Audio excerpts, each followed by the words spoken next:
Hello and welcome to Carfile. Now they do say that big is beautiful, but not on this week's programme because we're looking at super minis. And what better way to start the whole thing off than with the world famous Issigonis Mini.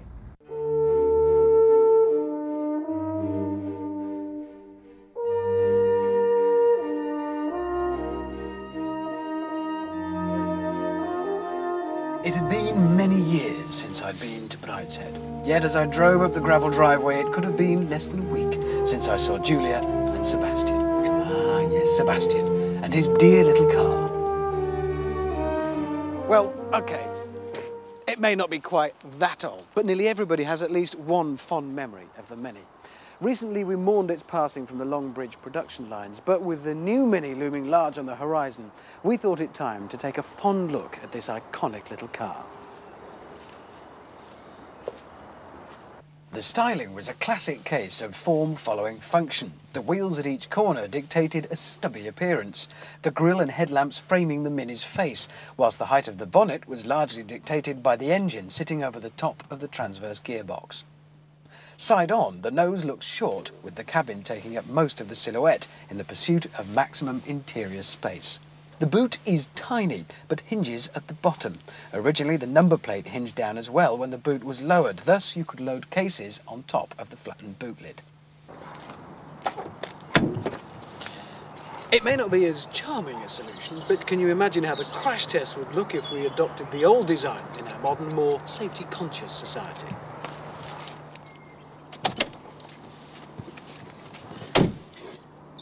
It is very cramped in here compared with more modern offerings, but back in the 1950s, this was a packaging revolution. There's even less room in the back in later models like this one, thanks to these thicker seats that are made to accommodate today's more fussy drivers, not something that manufacturers were too fussed about in 1959.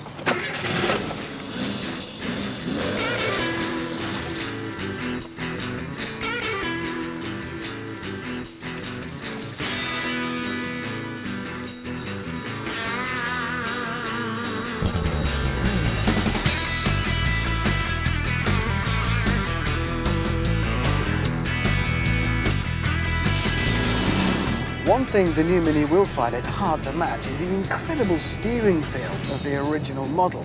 Even the legendary hot hatches of the 80s, the Peugeot 205 GTI and such, can't give you the same feedback through the wheel. There's still that legendary whine from the gearbox that you associate with the Mini. It kind of harks back to an older age of motoring, and it really has become part of the Mini's very own character. Another challenge for the new car is going to be matching the original Mini's amazing handling. Eventually the nose will push wide. When you're really pushing it, there is a tiny bit of understeer. But other than that, you really can pile into corners at a very big rate of knots in a small car.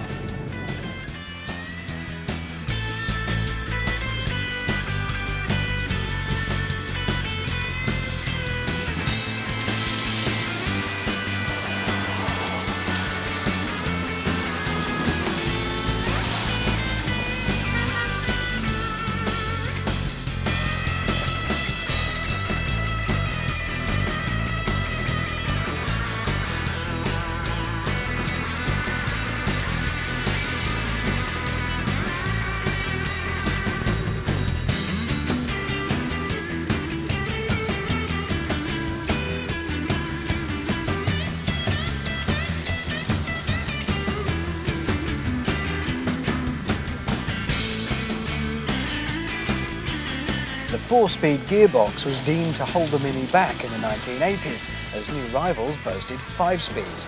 That said, the old A-series engine fills the apparent gap in the cogs with a healthy dose of torque. Even today, the MPG figures are still competitive. Even if the performance figures are not. To be honest, it seems pitifully slow. The best it can hope to do is just about keep up with modern traffic. It's hard to believe that this was once the hottest pocket rocket on the King's Road.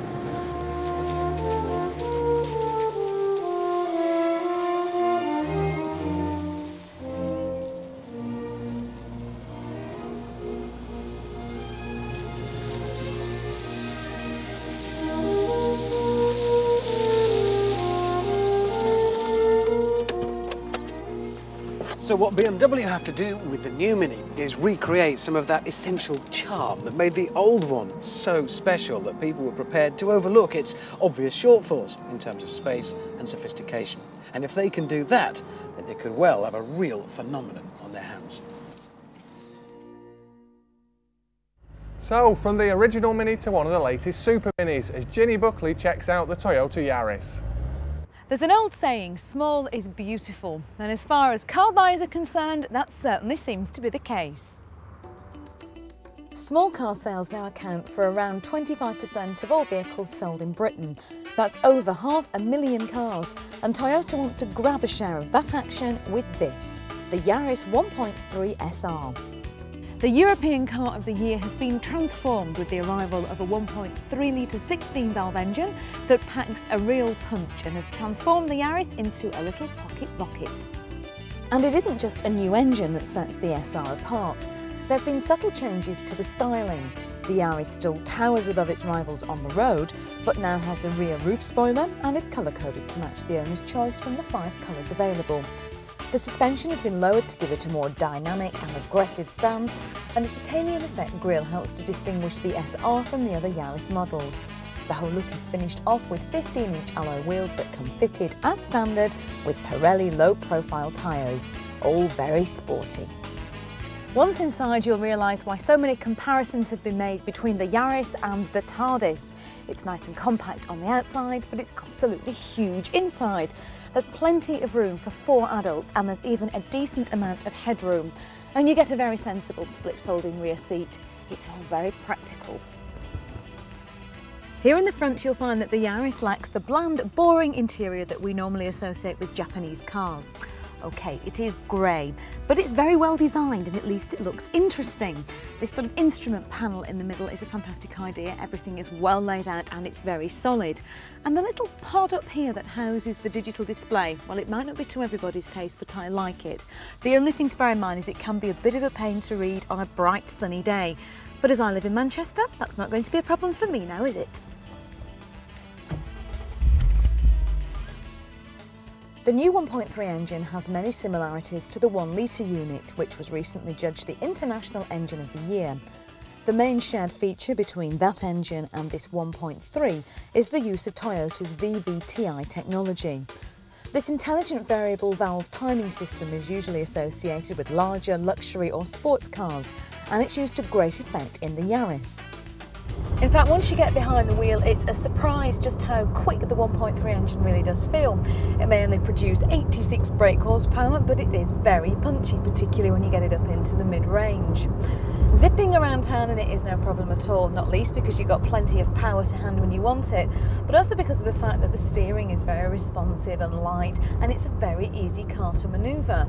Visibility is good, add to that a slick 5-speed gearbox, and you've got a perfect little city car. Your next surprise comes when you get the Yaris out on the open road. The drive now feels far more refined and relaxed. The extra power from the new engine means that you no longer have to labour with the gears on a long incline. And this improved performance, together with changes to the suspension, means that the Yaris is now a far more entertaining drive all round. Coming in at just under 11 grand, the Yaris SR is a cracking little car, and it proves that small is definitely beautiful, but it's also rather desirable as well. Well, that's it for part 1, but right after the break we look at 2 more of the latest Super Minis, the Seat Ibiza and BMW's interpretation, the new Mini.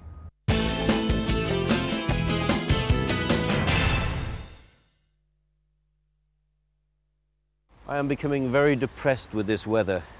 It's so cold, you feel like you need a really hot, steamy meal inside you, but unfortunately it's only 9 o'clock in the morning, so there's nowhere open.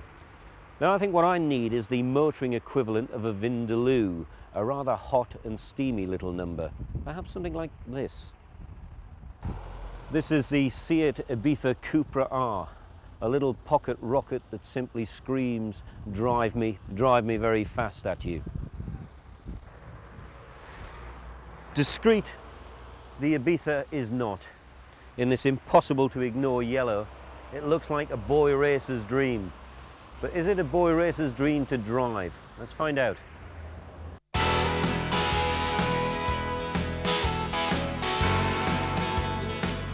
Driving the Cupra is a bit like driving a cross between a rally car and a go-kart, which actually is hardly surprising as the Cupra was developed by Seat's successful rally division. Seat have got big plans to become the Spanish equivalent of Alfa Romeo, and that's a tall order.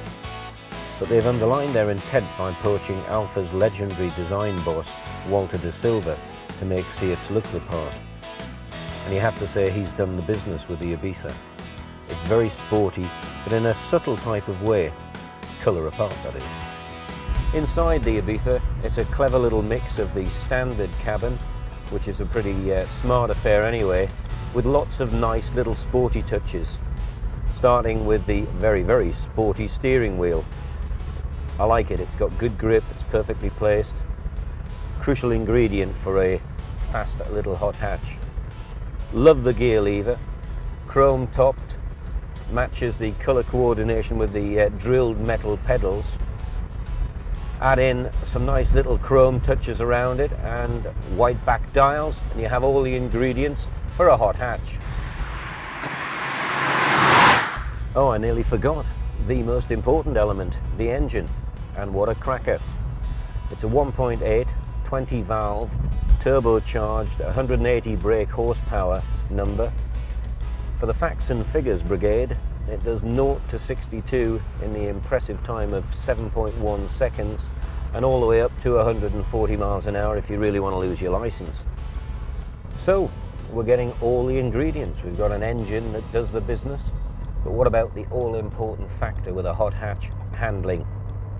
Well, handling is lively to say the least.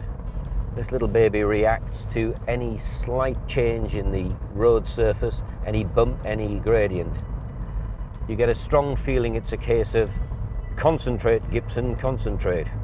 And it is important to concentrate. I like the seats as well. They're very supportive, half leather sport seats, which suit the rest of the image of the car.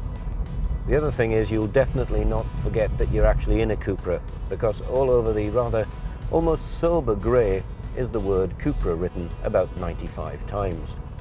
That's just in case you've got a forgetful memory.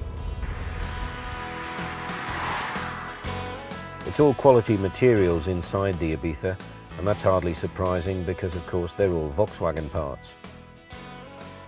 That means the Ibiza is also very reliable and safe, but hey, let's face it, you won't be buying the Ibiza Cupra for reliability.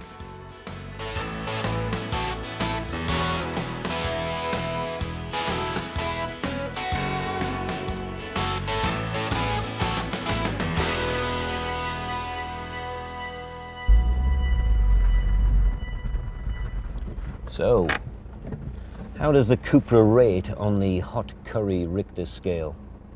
Well, it won't burn your tongue, but I would say it would leave a very, very warm and pleasant glow inside. It's pretty warm. But the best thing of all is its price. $13,995 buys you an awful lot of hot hatch. Especially when you compare it with rivals like the Renault Clio 2-litre S. £2,000 more, very similar performance, and the most important thing of all, Seat are only going to make 200 of these Cupras, which will mean you'll not only be very hot, but very exclusive. And that's the way I like my curries. I'm going for a final burst. Bye.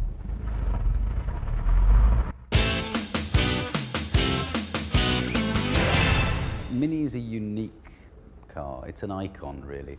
Having been available in effectively its original state for 41 years, most other cars had had 5, 6 or 7 generations in that time.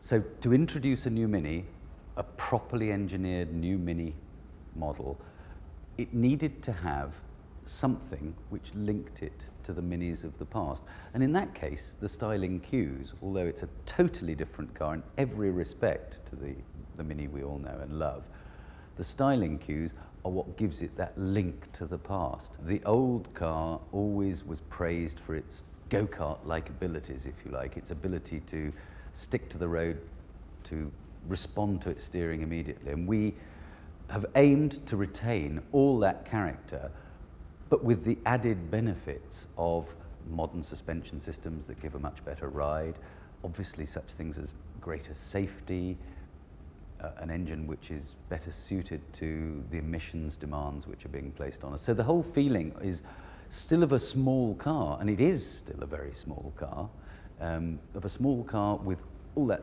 city responsive type of reaction, but to deliver, if you like, big car feeling, big car quality standards, big car ride to a car in that category.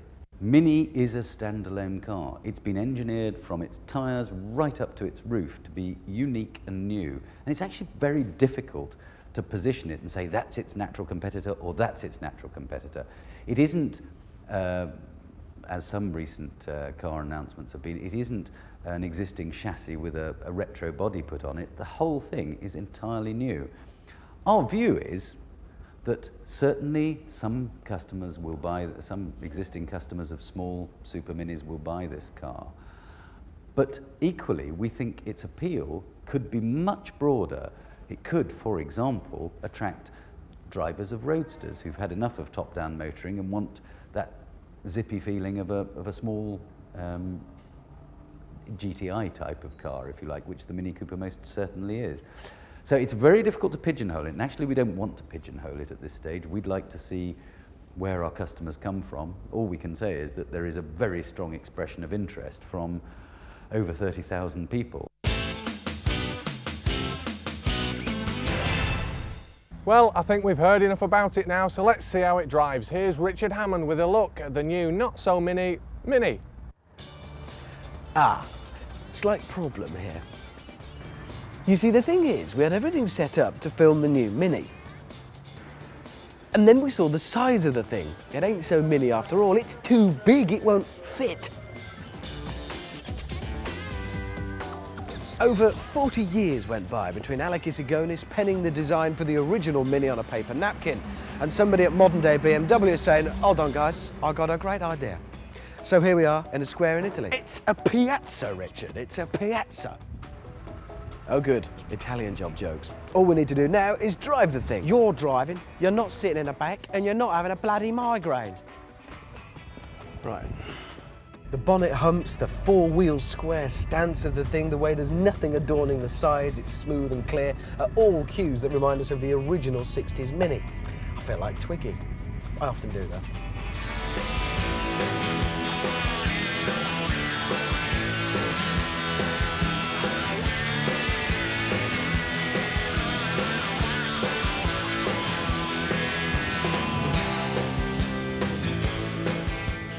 Okay, so this Mini can trace its ancestry back to the old one in much the same way that all Americans trace theirs to Bonnie Prince Charlie or Her Majesty the Queen.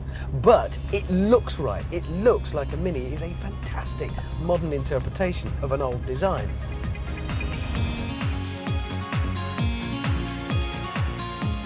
It's incredible really that we used to go out in Minis as our first cars. I mean, by today's standards, the things are death traps. You may as well drive a damp paper cup into a 40-ton Arctic and expect to walk away. So for the new one, obviously things are a heck of a lot better. Not just the structure of the thing being more sturdy, but we've got airbags everywhere as well and brakes that work. So you do stand a chance of walking away from a collision with a hedgehog at least. Yeah.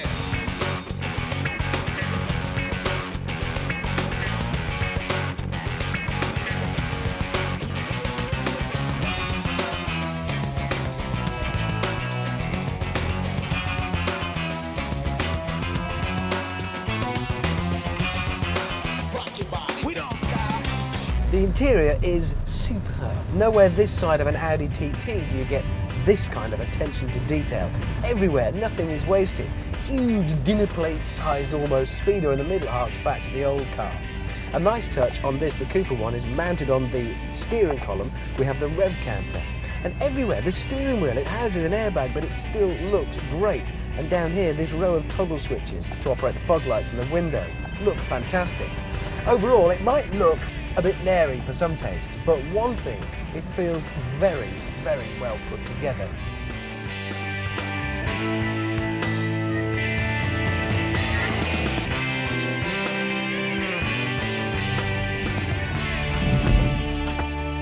The The old Mini certainly didn't over-cater in the boot department, and the story is similar here. It's not exactly massive, but access is a million times better thanks to this proper hatch and these folding seats. Very useful. And there are loads of other big differences too, like I don't remember there being frameless windows on the original Mini, and you couldn't impress your friends just by opening the bonnet. Look at that! Et voila! Good news here too, because this engine, not made in the 1950s, modern BMW 1.6 litre. It's not the most exciting thing in the world, but it does get the job done. I only told you, I'm warning you, to blow the bloody doors off! Right, that's it! Forget it. You're just a weak gag. Not even funny. Just drive the thing. Thank you.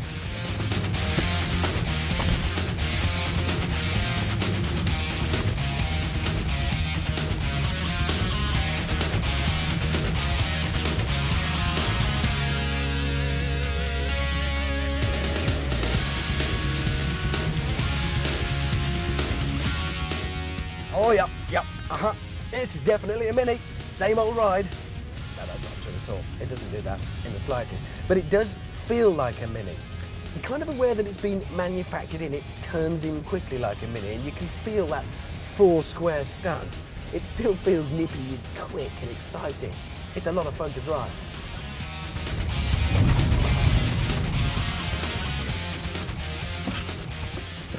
So, what do you get for your 10.5 grand? Well, it's got all the build quality of a BMW. It is a BMW, and it looks fantastic. All right, so it's a bit cramped in the boot for your shopping. Put it on the back seat. I mean, look at this thing. It may not tempt Fiesta buyers away any more than you'd tempt them out of Marks and Spencer's with the offer of a pink zoot suit. But BMW reckon of the 100,000 or so they're going to make next year, they should sell 20,000 in the UK. And me, I agree with them. You can keep your little toy cars, your MX-5s and MGFs. I'd have one of these every time. Well, that's it for this week's look at Super Minis, but on next week's Car File, we'll be checking out the whole range of cars from luxury manufacturer Lexus. We'll see you next week.